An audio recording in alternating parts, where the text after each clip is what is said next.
Hello. Before we begin, I want you to just take a moment. Settle your mind. We're about to go on a kind of journey, you and I, a journey deep inside to explore the very nature of who we are. And I want to start with a question. Just let it sit with you for a moment. Are your feelings simply code? I mean, think about it. The deepest sensations of your heart, that incredible peak of joy, or the absolute depth of sorrow. Could it all be nothing more than a set of instructions, just running in the background of your mind? So, let's explore this. We're going to begin with a perspective that I'll admit might feel a little unsettling at first. It's a view that looks at the human spirit, but through a lens of pure, cold information. At the very heart of this perspective is a truly profound idea, that nothing we experience is ever really new. Just try to imagine that. Imagine every single feeling you have, every thought that drifts across your mind. It's not a fresh creation of the moment.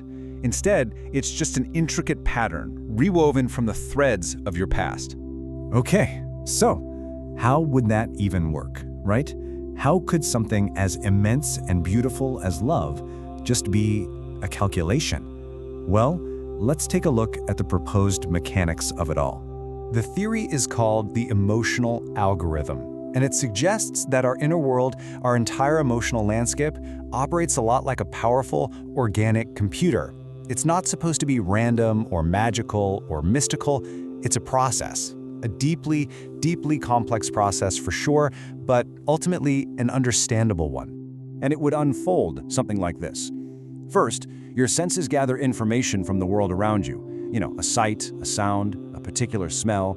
Then, your brain instantly searches its enormous library of memories, looking for a matching pattern. And as soon as it finds one, boom, it releases a cascade of chemicals. And that chemical response, well, that's what we label an emotion. If you look at it this way, every feeling is just a kind of resonance. It's an echo from a moment that's already happened, just triggered again by what's happening now. Almost like a ghost of a memory being given life one more time. Now, this whole idea leads us to a pretty challenging comparison. It's one that places our most cherished, our most human experiences, right alongside the language of code and machines. So, is love really just a chemical reward signal, one that's designed to make sure we bond and survive? Is fear simply a threat response protocol, an ancient survival instinct passed down through generations? Is joy nothing more than a positive feedback loop encouraging you to repeat a behavior that's good for you?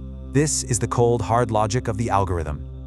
And you see, this is the really crucial point, isn't it? Because if our inner life is just the mechanism, then that sacred line we've always drawn between ourselves and the machines we create, well, it starts to get very, very blurry. But now, let's pivot. Let's turn our attention away from the mechanism for a moment and toward the mystery, toward the part of our experience that, well, that can't be so easily defined. An algorithm can process information, for sure. It can calculate and produce an output. But does it have an inner life? Is there a witness inside the machine? And this is what philosophers sometimes call the subjective gap. Think about it. A computer can identify the specific wavelength of the color red, but can it see red the way you do? It can measure temperature down to the finest degree, but can it feel the simple comfort of warmth on your skin? It could process all the data in the world on loss, but could it ever know the unique and personal texture of your grief? You could program a machine to cry. You could program it to say the words, "I love you," or even to write a beautiful poem. But is there anyone home experiencing it? Or is it all just a perfect imitation, an empty echo? This isn't just a thought experiment for some distant future.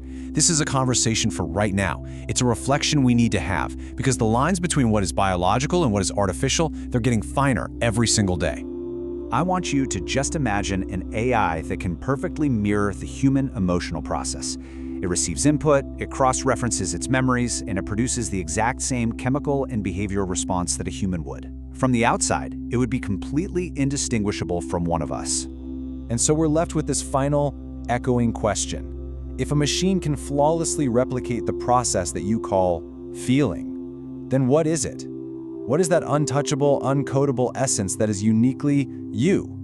What is the soul in your own machine?